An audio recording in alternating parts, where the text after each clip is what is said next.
Hai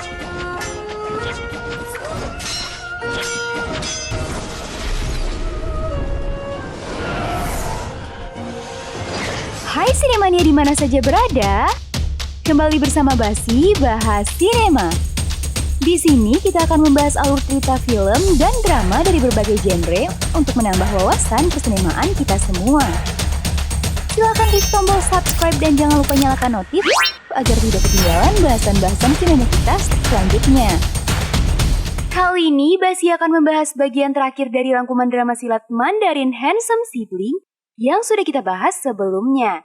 Terima kasih atas masukan dan kritikan selama Basi membahas drama yang satu ini. Bagi Sinemania yang belum nonton episode awal, link video ada di kolom deskripsi ya guys. Oke, mari kita lanjut. Pada episode sebelumnya sudah diceritakan bahwa Yanantian yang sudah turun gunung berhasil menangkap Jiang Qin yang berganti nama menjadi Jiang Bihe. Dalam perjalanan menaiki Gunung Gui, Jiang Yulang pun terbunuh oleh Ti Pinggu yang menyerangnya dengan jarum beracun. Sementara itu, Xiaoyu dan Su Ying terkurung di Istana Wuya bersama kedua putri Istana Yihua. Kedua putri itu mengajarkan jurus-jurus Istana Yihua pada Xiaoyu.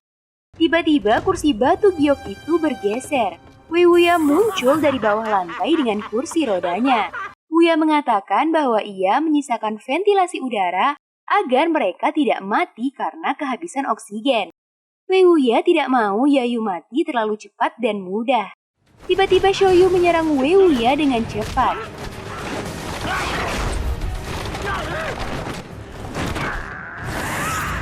Tapi Wuya berhasil mementahkan serangan Xiaoyu. Yayu lalu menyuruh Xiaoyu mengeluarkan jurus yang diajarkan Lian Xing kepadanya. Xiaoyu mengeluarkan jurus-jurus Istana Yihua. Wei Wuya tak bisa menghindar, tapi Xiaoyu menahan pukulannya karena Wuya mengatakan ada sesuatu yang harus mereka lihat. Mereka pun mengikuti Wei Wuya ke ruangan lain. Wuya memperlihatkan sebuah peti mati dari kayu cendana yang berukur indah. Sementara dinding ruangan juga dipenuhi lukisan-lukisan Wei Wuya dan Yayu. Yayu marah dan menghancurkan semua lukisan itu. Kemudian ia menyerang Wuya, akan tetapi ternyata yang diserangnya hanyalah boneka kayu. Wei Wuya sudah melarikan diri ketika Yayu menghancurkan lukisan-lukisan di dinding tadi. Pintu ruangan itu pun tertutup. Setelah itu terdengar suara Wei Wuya mengejek Yayu. Xiaoyu yang ingin buang air kecil merubah peti mati cendana itu menjadi sebuah toilet. Kemudian dia buang air di sana. Wei Wuya yang tak ingin Yayu mati terlalu cepat melemparkan buah melalui lubang di langit-langit.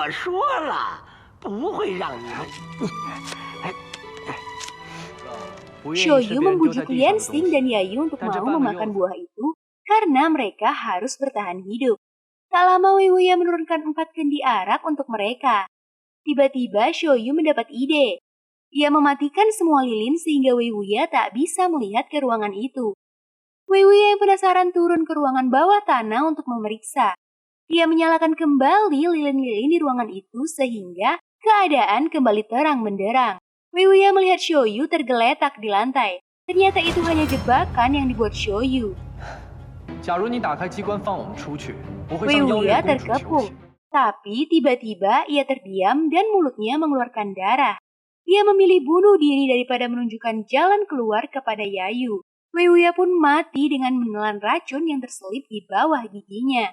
Mereka berusaha mencari jalan keluar dari istana Wuya, namun mereka tak menemukan apa-apa. Akhirnya Xiaoyu menyadari sesuatu. Ternyata lubang kecil di dinding itulah jalan keluar bagi Wuya. Wei Wuya sudah mempelajari keahlian menyusutkan tubuh dari si kelinci untuk bisa melalui lubang kecil itu. Yayu yang merasa bahwa mereka tak mungkin keluar dari istana Wuya, berniat membunuh Xiaoyu untuk menuntaskan dendamnya pada Jiang Feng 18 tahun yang lalu. Ketika Yayu akan menghabisinya, Xiaoyu mengatakan bahwa ia minta waktu untuk buang air kecil sebelum dibunuh. Yayu terpaksa mengizinkannya. Setelah beberapa lama, Xiaoyu tak kunjung kembali. Yayu dan Lian Xing menyusulnya ke ruang bawah tanah. Ketika mereka mencari Xiaoyu, tiba-tiba Xiaoyu keluar dari sana dan mengunci pintu ruangan itu.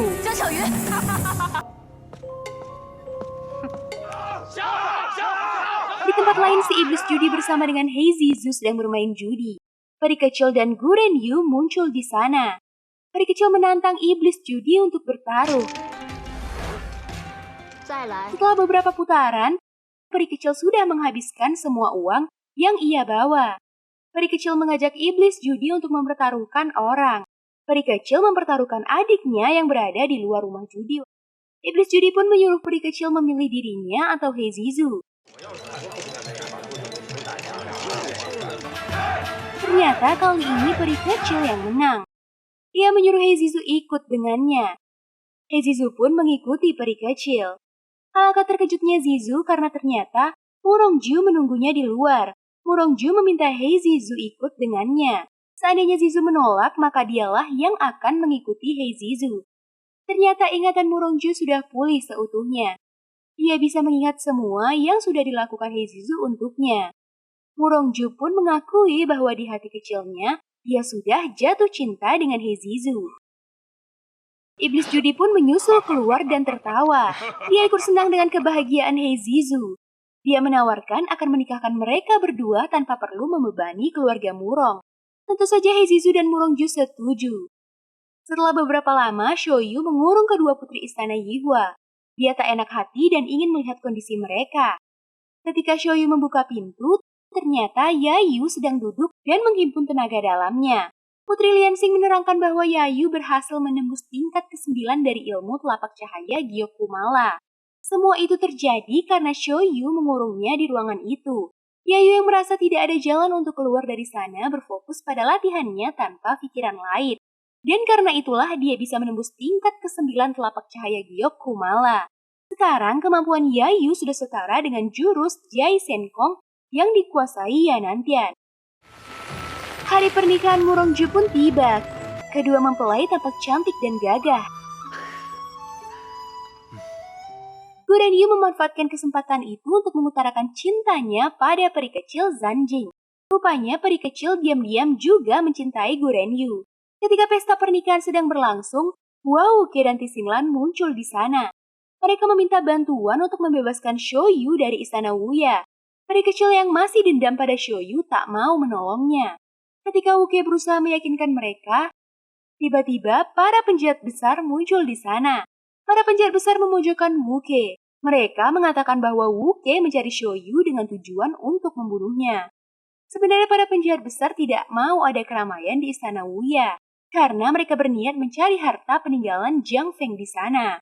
Undangan yang hadir pun menjadi tidak simpati lagi pada Wuke. Bahkan Murong Sansan mengusir mereka karena dianggap membuat kegaduhan. Tiba-tiba iblis judi muncul dan mendukung Hua Wuke. Situasi menjadi berbalik.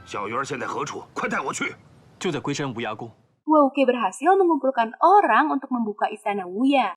Para penjahat besar pun tak punya pilihan kecuali ikut membantu menggali jalan ke istana Wuya. Akhirnya batu-batu itu dapat dihancurkan dengan dinamit yang dibawa keluarga Murong. Mereka pun masuk ke dalam. Tapi mereka tidak menemukan Shoyu. Mereka hanya melihat Wei Wuya yang sudah tewas di kursi rodanya. Hua Wuke menemukan sebuah lubang. Ia menyimpulkan bahwa Shoyu dan rombongannya berhasil meloloskan diri dari istana Wuya. Sementara itu, Shoyu dan rombongannya yang sudah keluar dari istana Wuya sampai di pesta Murongju. Begitu melihat makanan, mereka yang kelaparan pun langsung menyantapnya. Yanantian yang sedang mencari Shoyu juga sudah sampai di sana. Para undangan yang mengenal Yanantian segera menyambutnya. Shoyu pun segera menghampirinya. Begitu melihat bekas luka di kening Shoyu, Yanantian segera tahu bahwa Shoyu adalah bayi yang dibawanya 18 tahun yang lalu ke lembah penjahat. Mereka pun berpelukan. Sungguh pertemuan yang mengharukan antara Shoyu dan sang paman. Yayu mendatangi Yanantian dan membuka cerita lama. Tak ada pilihan bagi mereka kecuali bertarung sampai mati. Yayu memberi waktu Yanantian untuk berbicara dengan Shoyu, dan dia akan menunggunya untuk berduel. Yanantian menceritakan pengalamannya keluar dari lembah penjahat.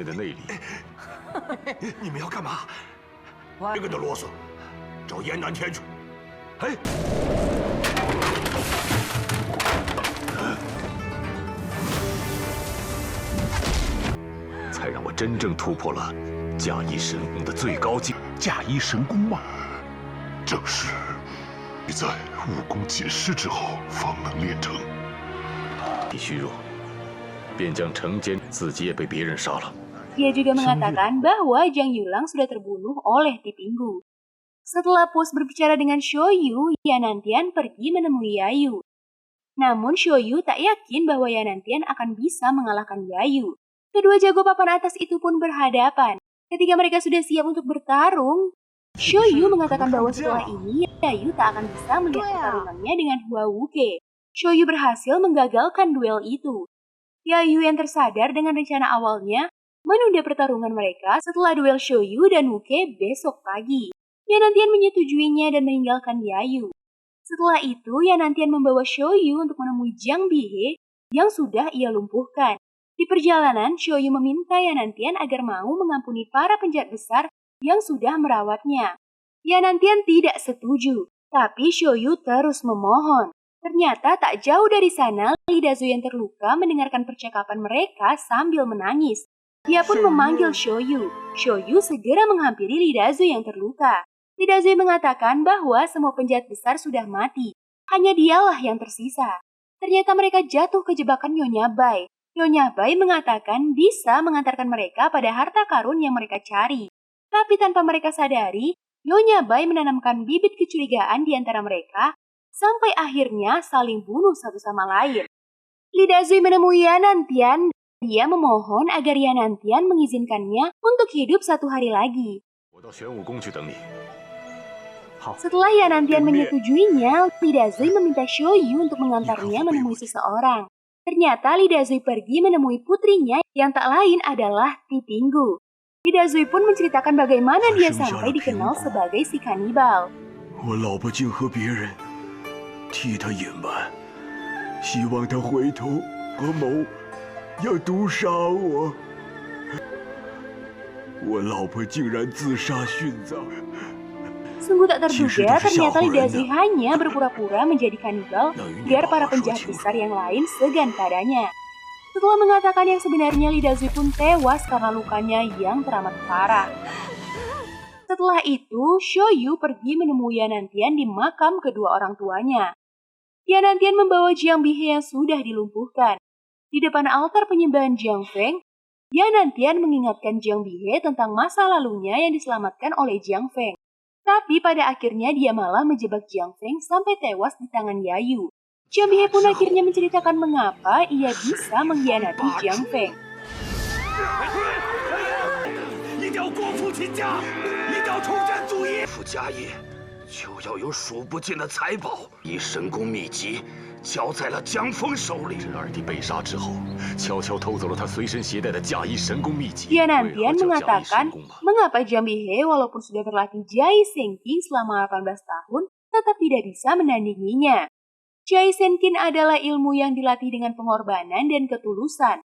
Sementara Jiang Bihe selalu bertindak licik dan memanfaatkan orang lain.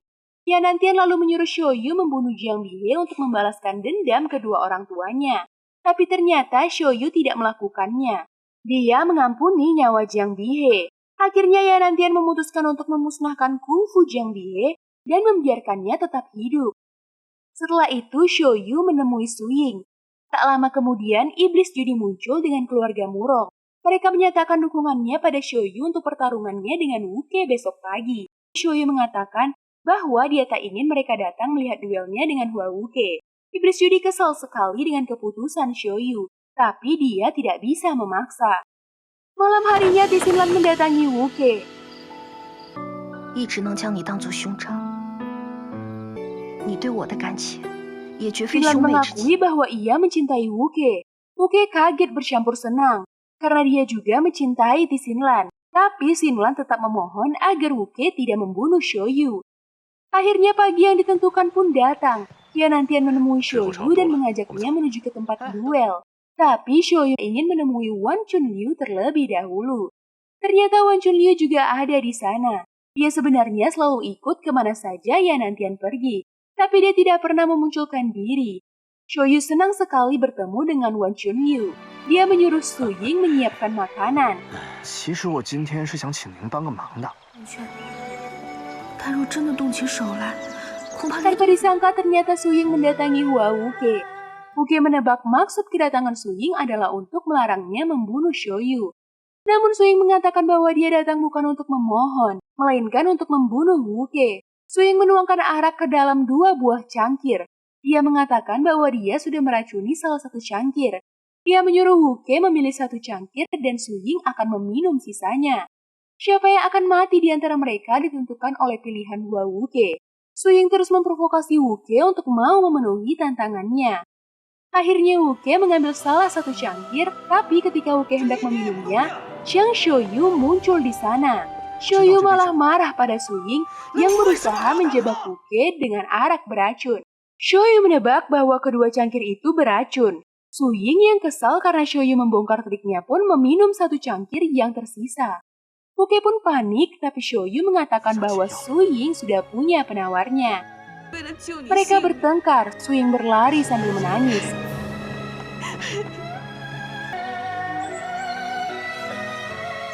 Akhirnya waktu yang ditentukan pun tiba. Kedua belah pihak bertemu di air terjun dekat kuil Xuanwu.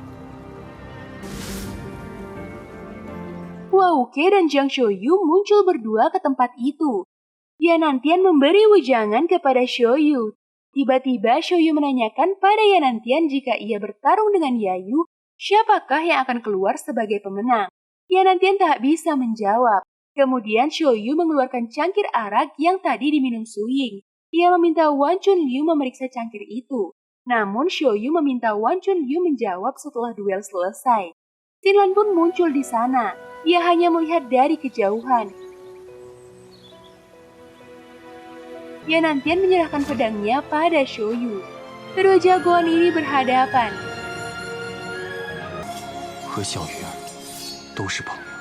Ketika Wuke mencabut pedangnya, Xinlan meninggalkan tempat itu.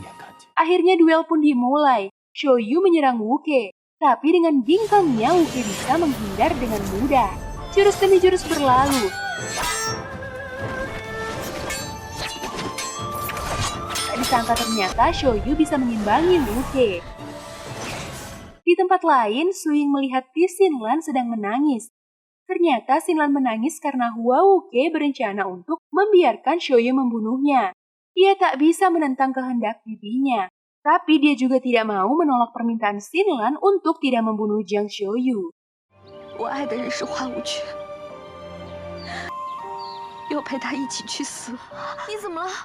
Tiba-tiba Xinlan jatuh lemas.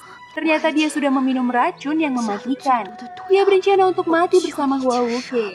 Xinlan pun meminta agar Suying mau menguburnya bersama Wuke kelak.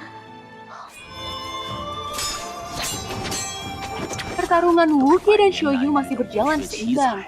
Hua Wuke mulai mencari cara agar semua orang tak mengetahui bahwa ia mengalah. Akhirnya Lianxing sudah tidak tahan. Dia ingin mengakhiri semua ini dengan mengungkapkan kebenaran. Tapi Yayu menghalanginya. Setelah menotok Lianxing, Yayu menyerangnya dengan telapak Gyokumala. Lianxing menjadi beku seketika. Sementara itu pedang Shoyu terlepas. Wuke mengeluarkan jurus pedang Phoenix. Energi pedang itu menghantam Shoyu. Shoyu pun terjatuh di tanah. Yanantian dan Wan Chunliu mengejarnya. Hua Wuke termanggu. Harusnya pukulan itu tidak melukai Shoyu karena dia menarik kembali tenaganya. Shoyu muntah darah, kemudian ia pun tewas. Wuke sedih dengan kematian sahabatnya. Rencananya untuk mengorbankan dirinya pun gagal. Ternyata Shoyulah yang harus menjadi korban. Yayu mendatangi mereka dan tertawa senang. Yanantian marah sekali. Dia menghimpun tenaga dalam Jai Senkong dan menyerang Wuke. Tapi Yayu menyelamatkan Wuke. Dengan penuh kemenangan, Yayu membuka rahasia Zhang Shoyu dan Hua Wuke. Mereka adalah saudara kembar yang sengaja dipisahkan oleh Yayu dan direncanakan untuk saling bunuh. Wuke sangat terpukul. Ternyata dia sudah membunuh kembarannya sendiri. Yanantian sangat marah sekali. Ia menyerang Yayu, tapi Yayu bukanlah lawan yang mudah dikalahkan. Jai Senkong dan telapak Gyokumala pun beradu. Sementara Wuke menghampiri jasad Lianxing yang sudah beku. Ia mengambil pedang Lianxing dan berencana untuk bunuh diri. Tiba-tiba Wan Chunliu menahannya. Tak lama kemudian Shoyu yang tewas bangkit kembali. Semua orang terkejut. Yayu sungguh tak percaya bahwa Shoyu masih hidup. Rencana yang sudah disusunnya 18 tahun ternyata gagal. 你耍了什么花样？ Shoyu diberitahu oleh Wan Chunliu bahwa dia dan Wuke adalah saudara kembar. Tentu saja Shoyu senang sekali. Dia memeluk Hua Wuke dan Wan Chunliu pun menceritakan bagaimana Shoyu bisa hidup lagi. 停止脉搏，甚至停止心跳，就好像真的死了一样。小鱼儿这个孩子啊，实在是太聪明。 Yayu sangat terpukul dengan kenyataan itu. Kejiwaannya pun terganggu. Ia merasa melihat Zhang Feng memanggilnya. Ia menghampiri bayangan itu, tapi tanpa disadari ia melangkah ke jurang dan jatuh ke bawah. Yayu akhirnya tewas di dasar jurang dengan membawa dendamnya. Semua sudah selesai. Yanantian berencana menyepi bersama Wan Chunliu. Tapi sebelum pergi dia berpesan pada kedua saudara itu untuk selalu di jalan yang benar. 明远不，一个江小鱼， Ia juga mengingatkan Wuke bahwa namanya adalah Jiang Wuke. Wan Chunliu menanyakan apakah Shoyu masih ingin tahu apakah di cangkir itu adalah racun atau tidak. Shoyu mengatakan bahwa itu sudah tidak perlu lagi. Setelah kedua tetua persilatan itu pergi, Wuke berniat mencari Xinlan. 雪西兰啊， Tiba-tiba Su Ying menghampiri mereka. 找花无 Su 缺。 Ying menyampaikan pesan Xinlan pada Wuke. 他早已 Wuke 做好了 terkejut 跟你一 mendengar 起死的 Xinlan meminum racun demi dirinya. Tapi Shoyu yakin bahwa Su Ying sudah menyelamatkan Xinlan. 也能把它救活。 山下的杏花林， Su Ying menunjukkan tempat Xinlan berada. Wuke segera menuju ke sana. Ia menemukan Xinlan sedang berdiri menunggunya. Setelah Wuke pergi, Su Ying berlagak marah pada Shoyu. Akhirnya Shoyu mengakui bahwa ia mencintai Su Ying dan ingin menikahinya. 我都听见了。你说 Demikianlah akhir kisah handsome sibling ini. Pelajaran yang bisa diambil dari sini bahwa akal bisa lebih bermanfaat daripada otot. Terima kasih atas atensi Sinemania semua. Next time kita akan bahas rangkuman drama yang lebih menarik lagi. See you guys on the next video.